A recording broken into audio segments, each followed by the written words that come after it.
The year, 1891. The place, Falmouth Heights. The objectives, rest, quiet, and mental culture in a campground setting. All these were promised by the Falmouth Summer Institute, the brainchild of Reverend Charles Henry Washburn, a local pastor. Culture camping was already a familiar concept. In 1873, the famous biologist and geologist Louis Agassiz held a course of instruction on natural history on the island of Pennakees. 5 years later, Homer Sprague founded the Martha's Vineyard Summer Institute in Cottage City. On a bluff overlooking Vineyard Sound in what is today Oak Bluffs, this institution was very successful, growing to 700 participants by the end of the century. Reverend Washburn saw an opportunity for a summer institute in Falmouth that would allow workers of modest means to enjoy a seaside vacation and to improve their minds at the same time. He arranged for tents to accommodate attendees and two central settings, the Coliseum and the Tabernacle, for lectures and concerts. Most of the activity took place on Woodlawn Park, now the Heights Ball Field. The prospectus promised that campers' expenses, quote, need not exceed $20, unquote. Registrants averse to sleeping in tents could book a room in one of the nearby hotels for a little more money. Town residents could attend sessions and sleep in their own homes.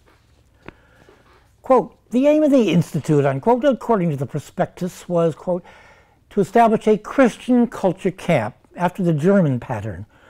How many tired brain and hand workers might be thus benefited, unquote. The Institute's two-week program offered a number of options. Among them were the boys' military camp and the girls' camp, both with, quote, a Christian tone and uplifting atmosphere, end quote. The boys were under strict obedience. They were expected to show, quote, gentlemanly conduct and a willingness to perform their duties, unquote, which included daily military drill. Another section of the program was focused on teachers and pastors. Activities included hikes on geology or botany, a course in English literature, and early morning lessons in Bible reading. When campers needed a break from studying, they could turn to lawn tennis, boating, and fishing. Faculty for the camp came from institutions as far away as Minneapolis and Washington, D.C. Most of the campers, though, were from Falmouth, with only a handful coming from outside Massachusetts.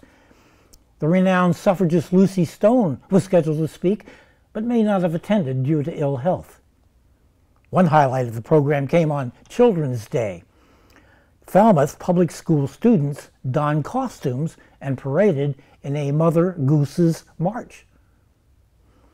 Falmouth Summer Institute lasted only 2 seasons, 1891 and 1892. Perhaps it simply couldn't compete with the more established Martha's Vineyard Institute. Reverend Washburn was not discouraged. He was a rare combination of visionary and master organizer. Other projects soon occupied his energies. Washburn helped organize the 1907 Gosnold Tercentenary celebration. He also oversaw the publication of 2 books, Falmouth by the Sea and Residential Falmouth.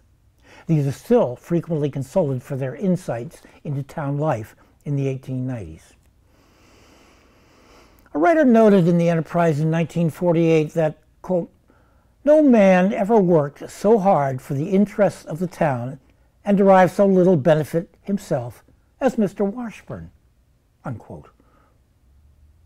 Only such a hard worker could truly appreciate the value of a vacation. And only such a selfless man would try to share that gift with so many others.